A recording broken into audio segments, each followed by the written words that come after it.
Բարի օր հարգելի հետևորդներ, եթերում ABC լուրերի ժամը 12-ի թողարկումն է, ես Սվետլանա Պետրոսյանն եմ, նախ կարևորը համառոտ։ Բողոքի ակցիա հաջակցություն ԲՀԿ առաջնորդի, ինչ պահանջներով են Ծառուկյանին պատկանող մի շարք ընկերությունների աշխատակիցներ դիմում իշխանությանը։ Ծառուկյանի պաշտպանական կողմը պատասխանել է իրանցի գործարարների հրապարակային մեղադրանքներին, ինչ փաստարկներ է ներկայացնում փաստաբանը։ Հայ-իրանական առևտրի կենտրոնը, որը ներկայացվում է տնտեսական գործակցության խորհրդանիշ քրեական գործի առանցքում է, ինչ է տեղի ունեցել բազմամիլիոնանոց ծրագրի շուրջ։ Լուսավոր Հայաստան կուսակցությունում կադրային փոփոխություններ են, ինչու է կուսակցությունից հեռանում Դավիթ Խաչակյանը և ով է զբաղեցրել փոխնախագահի պաշտոնը։ Ավերիչ երկրաշարժ Վենեսուելայում, ջրհեղեղներ Բանգլադեշում և Վրաստանում, ինչ է կատարվում աշխարհի տարբեր անկյուններում։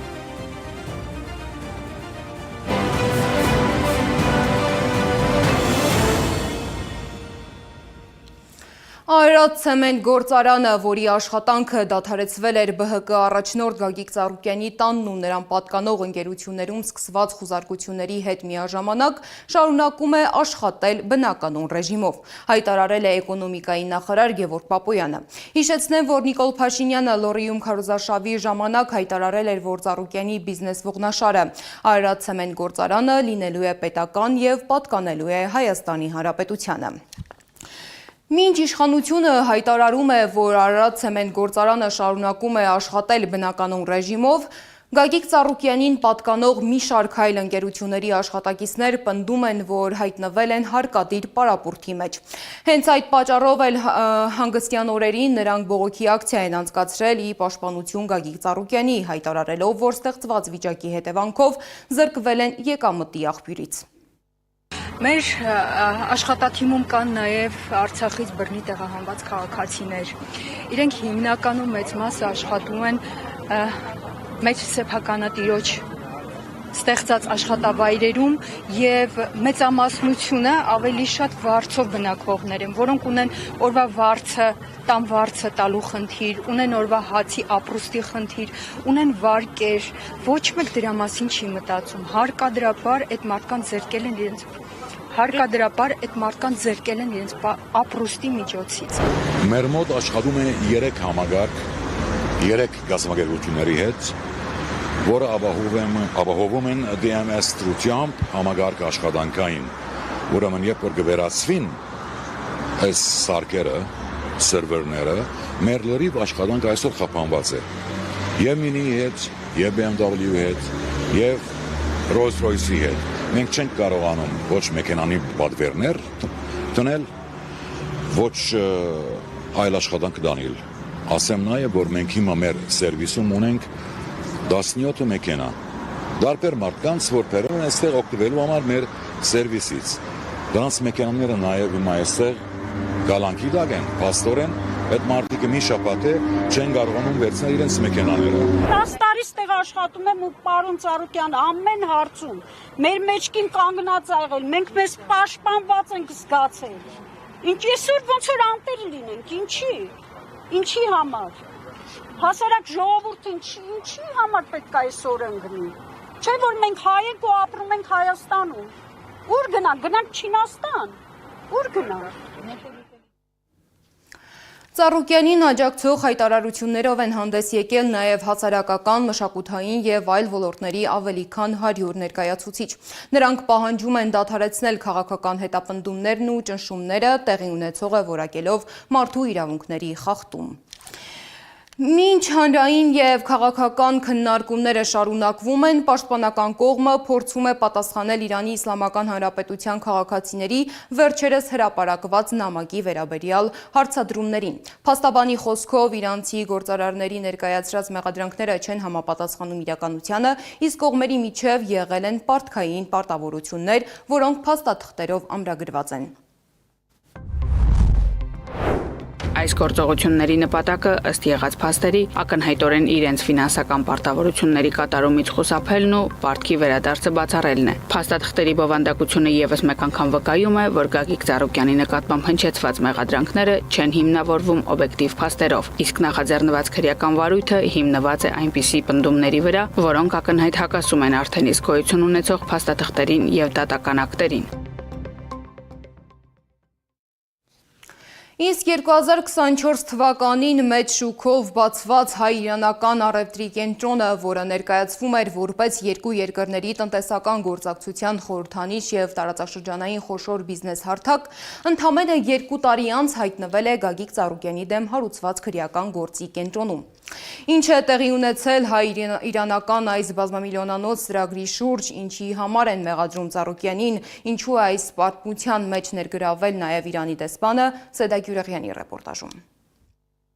Գագիկ Ծառուկյանի դեմ հարուցված քրեական գործի առանցքում հայ-իրանական տնտեսական գործակցության ամենախոշոր ծրագրերից մեկն է։ 2024 թվականին Ծառուկյանի Առինջ մոլի տարածքում բացված հայ-իրանական առևտրի կենտրոնը։ 2024-ին ծրագիրը ներկայացվում էր որպես երկու երկրների տնտեսական հարաբերությունների նոր փուլ։ Այստեղ ներկայացված էին լինելու իրանական խոշոր արտադրողները, իսկ ծրագիրը պետք է նպաստեր երկու երկրների միջև մինչև 3 միլիարդ դոլարի ապրանքաշրջանառությանը։ Հայաստանի եւ Իրանի ղեկավարները նախանշել են ապրանքաշրջանառության ծավալները հասցնել 3 միլիարդ դոլարի եւ մենք պետք է ջանքեր գործադրենք դա իրողություն դարձնելու համար։ Կենտրոնի 50%-ի բաժնետերը Ծառուկյանի մուլտի գրուպն էր, մյուս 50%-ինը իրանական Պարս Հիլալ Կասպյան գրուպը։ Բացմանը մասնակցում էին Հայաստանի եւ Իրանի բարձրաստիճան պաշտոնյաներ, բայց չէր ներկայացել Գագիկ Ծառուկյանը։ Անձնական խնդիրներով չհասցրեց։ Հետո մենք շուտ պրոտոկոլների պատճառով շուտ այդ գործը կազմակերպեցինք։ Այսօր նույն նախագիծը դարձել է Գագիկ Ծառուկյանի դեմ հարուցված քրեական գործի առանցքային դրվագներից մեկը։ Ծառուկյանի ձերբակալության օրը նրա փաստաբանը հայտարարեց. Այնտեղ որտեղ Ծառուկյանը կամ նրա հետ որևէ կերպ փոխկապակցված ընկերությունը պետք է ճանաչվեր տուժող, այս դեպքում իրեն վերածել են մեղադրյալի։ Քննչական կոմիտեից Ծառուկյանին մեղադրում են 2022-ից 24 թվականներին հանցավոր խումբ ստեղծելու, Իրանից ներմուծված շուրջ 21 միլիոն դոլար արժողությամբ ապրանքներ յուրացնելու, մաքսային հայտարարագրեր կեղծելու եւ հետագայում փողերի լվացում իրականացնելու համար։ Սակայն պաշտպանական կողմը պնդում է, ներկայացվող մեղադրանքները ոչ միայն չեն համապատասխանում իրականությանը, այլ անտեսում են գործի մի շարք առանցքային հանգամանքներ։ Իրանական կողմի գործարարները, որ տաղավարներում պետք է ներկայացվեն, իրանական կողմի գործընկերները նրանցից ամսական գումարներ են վերցրել, իսկ հայկական կողմին ներկայացել են, որ ընդհանրապես գումար չեն վերցնում, այսինքն նախնական փուլում անվճար է, առնվազն վարձակալության մասով մոտ 300 միլիոն դրամ։ Փաստաբան Երեմ Սարգսյանի ներկայացրած փաստարկների համաձայն սա ամենը չէ։ Իրանցի 3 գործարար հայկական կողմից ստացել են միլիոնավոր դոլարների փոխառություններ, որոնք պետք է օգտագործվեին Իրանից ապրանք ներկրելու համար։ Այդ գումարով ապրանք է գնվել, Հայաստանում վաճառվել, բայց գումարները չեն վերադարձվել հայկական կողմին։ Եթե տուժող են, դա մի հատ հարց պետք է տրվի, ասի, իսկ գումար ստացել եք դուք, այս փոխառությունները վերցրել եք դուք։ Բայց փոխառությունները վերադարձրել եք դուք, բավարար չեք վերադարձրել, եւ եթե ձեզ խաբել էին, բավարար եկաք պարտավորագիր գրեցիք, որ դուք եք պարտավորում եք վերադարձնել, ինչի հակառակ կողմից չուզեցիք որևէ պարտավորագիր, որ ասեմ, դուք էլ գրեք հակառակը, որ դուք եք մեզ պարտ, ասեիք մի բան, դա գրվել է 2024 թվականին։ Հենց այստեղ էլ առաջանում են գործի հիմնական հակասությունները։ Իրանցի գործարարների խումբը նամակ է ուղարկել Ավրորա Նյուզ լրատվականին, պնդելով, որ իրենք այդ գումարով ապրանք են գնել եւ պատշաճ ուղարկել Հայաստան։ Սահմանը հատելուն պես գործարարների խմբի պնդմամբ կեղծումներ են տեղի ունեցել։ Իրանցի գործարարները իրենց համատեղ ընկերություններին եւ պարոն Ծառուկյանին ուղարկել են շուրջ 21 միլիոն դոլար արժողությամբ ապրանքներ, սակայն այդ ապրանքները չեն հայտարարագրվել տվյալ ընկերությունների անունով։ Դրանք վաճառվել են կեղծ եւ թղթային ընկերությունների միջոցով, մաքսային փաստաթղթերի կեղծման ճանապարհով, իսկ ստացված գումարները փոխանցվել են պարոն Ծառուկյանին, նրա ընկերություններին եւ գործակիցներին։ Մեկ այլ հակասություն վերաբերում է մաքսային փաստաթղթերին։ Քննչական կոմիտեն եւ իրանցի գործարարները պնդում են, թե ներմուծման փաստաթղթերը կեղծվել են Հայաստանում։ Մինչդեռ փաստաբան Սարգսյանի խոսքով ներմուծումների ամբողջ գործընթացը կազմակերպել է հենց իրանական կողմը։ Ծառուկյանի կազմակերպությունը այս կողմից որպես հայկական կողմի ներկայացուցիչ, տարածք հատկացրել, տաղավարներն հատկացրել, վերանորոգումներն արել, գումարն ներդրել, իսկ պրոցեսուալ մաս իրենք են արել, թե ինչ ապրանք են բերել, մաքսազերծել են, կեղտիք են արել, չեն արել եւ այլն, այս նույն բաները արվել են մինչեւ Ծառուկյանը ծանոթանալը 2019-20 թվականին, իրենք Ծառուկյանը ծանոթացին 2022 թվականին։ Եթե իրենք նույն մեխանիզմը նախկինում արել են, Ծառուկյանը հետ ծանոթացին 2022 թվականին, ինչ կապ ունի Ծառուկյանը այս պրոցեսների հետ։ Գործի շուրջ հրապարակային քննարկումների ֆոնին ուշագրավ հայտարարությամբ է հանդես եկել նաև Հայաստանում Իրանի դեսպան Խալիլ Շիրղոլամին։ Դեսպանը շեշտել է, որ Իրանը չի միջամտում Հայաստանի ներքաղաքական գործընթացներին եւ հայտնել, որ անձամբ երկար ժամանակ փորձել է միջնորդել կողմերի միջև փոխզիջումային լուծում գտնելու համար։ Ես ցանկանում եմ, որ այս հարցը լուծվի քննարկման փոխզիջումային եւ խաղաղ ճանապարհով։ Ինքս մի քանի անգամ քննարկումներ եմ ունեցել երկու կողմերի հետ եւ բավական ջանք եմ գործադրել խնդրի լուծման համար։ Մինչ դեսպանը խոսում է երկուստեք տնտեսական տարաձայնությունների մասին, քրեական գործում Ծառուկյանի պաշտպանական կողմը շարունակում է պնդել, որ քննությունը պատշաճ գնահատական չի տալիս իր ներկայացրած փաստաթղթերին, այդ թվում իրանցի 3 գործարարների կողմից փոխառությունների ու պարտավորագրի մասին վարույթներին։ Եթե իրենք ընտրել են կեղծիքներով գործունեություն անել, դա արդեն իրենց դաշտում է, եւ պետական մարմինները այստեղ է որ պետք է ուսումնասիրություն կատարեն, թե չէ ընդամենը իրենց ցուցմունքը, որ մենք կարծում ենք, որ առանց Ծառուկյանի ոչ մի բան այստեղ չէր կարող լինել, դա ուղղակի աբսուրդ է։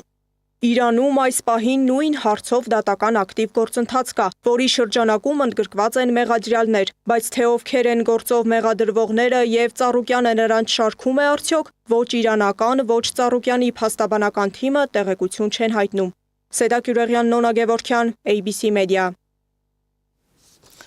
Մայր Հայաստան կուսակցության առաջնորդ Անդրանիկ Թևանյանն ուղերձ է հղել քրեակատարողական հիմնարկից եւ անդրադարձել կուսակցության վարչության անդամ Արեգնազ Մանուկյանի կալանավորմանը։ Թևանյանի համոզմամբ այդ որոշումը կապված է իր դեմ հարուցված քրեական գործի հետ։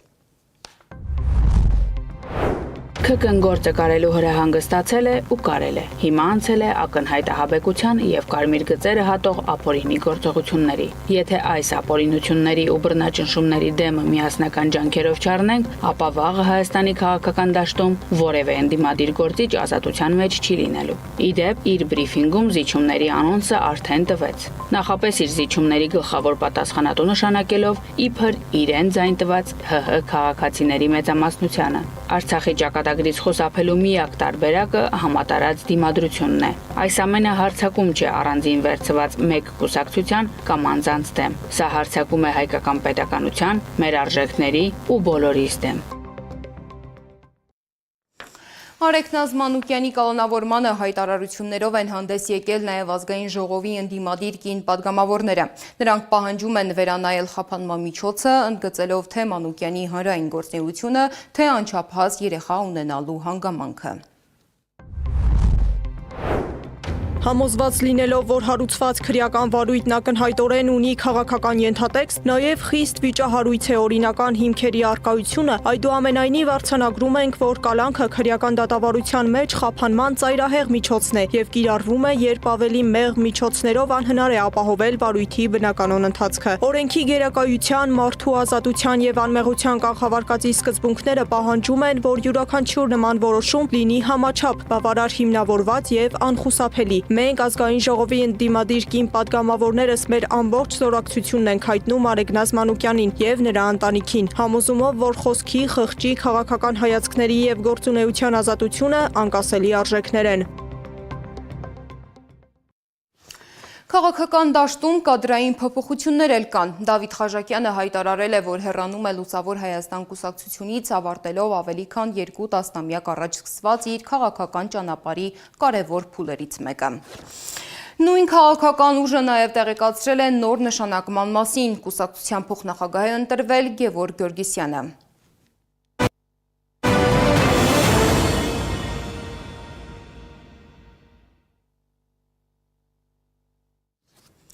Միջազգային լրահոսից։ Վենեսուելայում ավերիչ երկրաշարժի զոհերի թիվը շարունակում է աճել։ Վերջին տվյալներով զոհվել է ավելի քան 4000 մարդ, տասնյակ հազարավորները մնացել են անօթևան։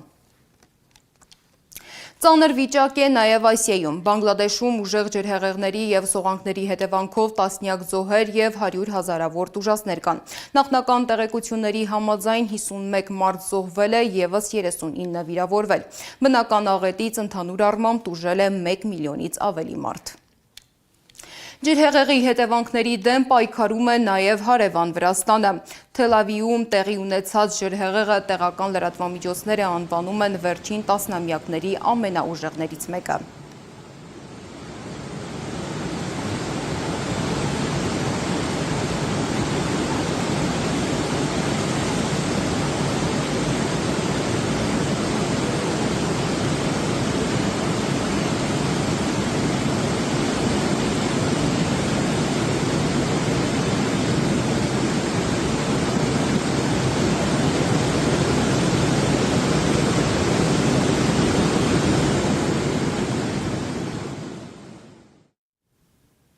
Իսկ տարածաշրջանային զարգացումների շարքում ուշադրության կենտրոնում շարունակում է մնալ Իրանը։ Երկրի գերագույն հոգևոր առաջնորդի որդի Մոջթաբա Խամենեին հոր մահվան կապակցությամբ հրապարակած ուղերձում հայտարարել է, որ երկիրը չի հրաժարվի պատասխան քայլերից եւ շարունակելու է իր քաղաքական գիծը։ Միջազգային մյուս լուրերը հավաքագրել է Գառնի Մութաֆյանը։ Պայթյուններ, փլուզումներ, չկայացած բանակցություններ, հեղձուցիչ շոկ ու քառօրյա սուկ։ Ամառն աշխարհում շարունակում է իրադարձություններով լի լինել։ ԱՄՆ նախագահ Դոնալդ Թրամփի հրամանով հարվածել են Իրանի տասնյակ թիրախների, այդ թվում հակաօդային պաշտպանության համակարգերի, ռադարների, հրթիռային կայանքների եւ ռազմական նավակների։ Պայթյուններ են եղել Հորմուզի նեղուցի շրջանում եւ Իրանի առնվազն 13 քաղաքներում, այդ թվում Բանդար Աբբասում, Քերմանշահում, Քեշմում, Ահվազում, Սիրիկում եւ այլ բնակավայրերում։ Իրանը իր հերթին բալիստիկ հրթիռներ եւ անօդաչուներ է ուղարկել Միացյալ Նահանգների մի քանի ռազմաբազաների վրա։ Իսլամական հեղափոխության պահապանների կորպուսի պնդմամբ Հորդանանում գտնվող ամերիկյան ռազմակայանում վնասվել են զինամթերքի պահեստներն ու վառելիքի պահուստարանները։ Բահրեյնի Շեյխ Իսա ավիաբազայում ըստ նույն աղբյուրի ոչնչացվել են ուղաթիռների տեխնիկական սպասարկման տարածքները, ԱՄՆ-ի անօդաչու համակարգերի կառավարման կենտրոնը եւ այլ օբյեկտներ։ Հարվածել են նաև ԱՄՆ ռազմածովային ուժերի 5-րդ նավատորմի ռազմակայանին։ Քուվեյթում Իսլամական հեղափոխության պահապանների կորպուսի տվյալներով ոչնչացրել են Պատրիոտ հակաօդային պաշտպանության համակարգ։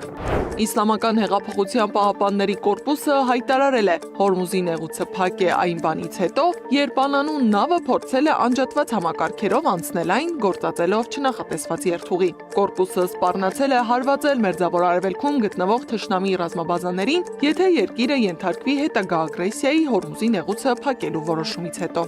Իրանի արտգործնախարար Աբբաս Արաղչին հայտարարել է, որ Իրանը կատարում է իր ստանձնած պարտավորությունները ի տարբերություն Միացյալ Նահանգների։ Նրա խոսքով Վաշինգտոնը խախտում է հուշագրի 9-րդ կետը։ Արաղչին հավելել է, որ պայմանավորվածությունների միակողմանի կատարումն անհնար է եւ կոչ արել ԱՄՆ-ին վերադառնալ նախկինում ստանձնած պարտավորությունների կատարմանը։ Միացյալ Նահանգների բանակցային խումբը չի մեկնի Օման Իրանի հետ բանակցություններին մասնակցելու համար, սակայն Վաշինգտոնը կապ կպահպանի Օմանի եւ Քաթարի ներկայացուցիչների հետ։ Ավելի վաղ CBS-ը հայտնել է, որ ԱՄՆ նախագահ Դոնալդ Թրամփը հանձնարարել է բանակցային թիմին փոխնախագահ Ջեյդի Վենսի, Ջարեդ Քուշների, հատուկ բանագնաց Սթիվ Ուիթքոֆի եւ պետքարտուղար Մարկո Ռուբիոյի գլխավորությամբ շարունակել բանակցությունները Թեհրանի հետ։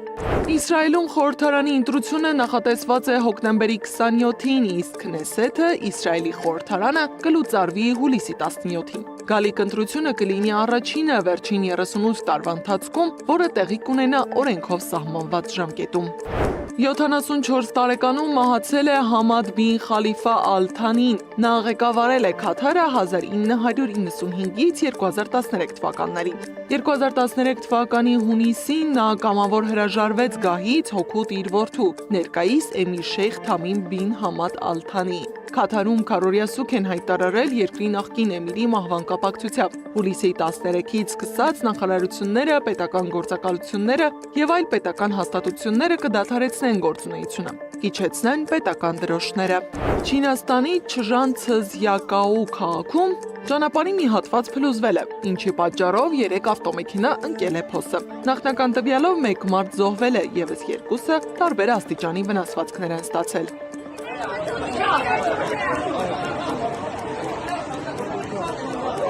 Շոկ եղանակի պատճառով հուլիսին կրճատվել է Փարիզի Էյֆելյան աշտարակի, Լուվրի եւ Օրսեի թանգարանների աշխատանքային ժամերը։ Երկրի ազգային օդերևութաբանական ծառայության կանխատեսմամբ Փարիզում օդի ջերմաստիճանը կհասնի մինչև 38 աստիճանի։ Գարի Մութաֆյան, Գեգամ Ղազարյան, ABC Media։ Եվ վերջում սպորտի մասին։ Հայաստանի մինչև 16 տարեկանների բասկետբոլի հավաքականը դարձել է Եվրոպայի C դիվիզիոնի չեմպիոն։ Եզրափակչում մեր ընտրանին 97-68 հաշվով առավելության է հասել Մալթայի հավաքականի նկատմամբ, մրցաշարն ավարտելով առանց պարտության։ Այս ժամի համար նախատեսել էինք այսքանը, շարունակեք հետևել մեզ սոցիալական բոլոր ցանցերում կամ այցելեք մեր պաշտոնական կայք 3w.abcmedia.am։ Շնորհակալություն, որ մեզ հետ էիք, ABC լուրերի հաջորդ թողարկումը ժամը 15-ին է, կհանդիպենք։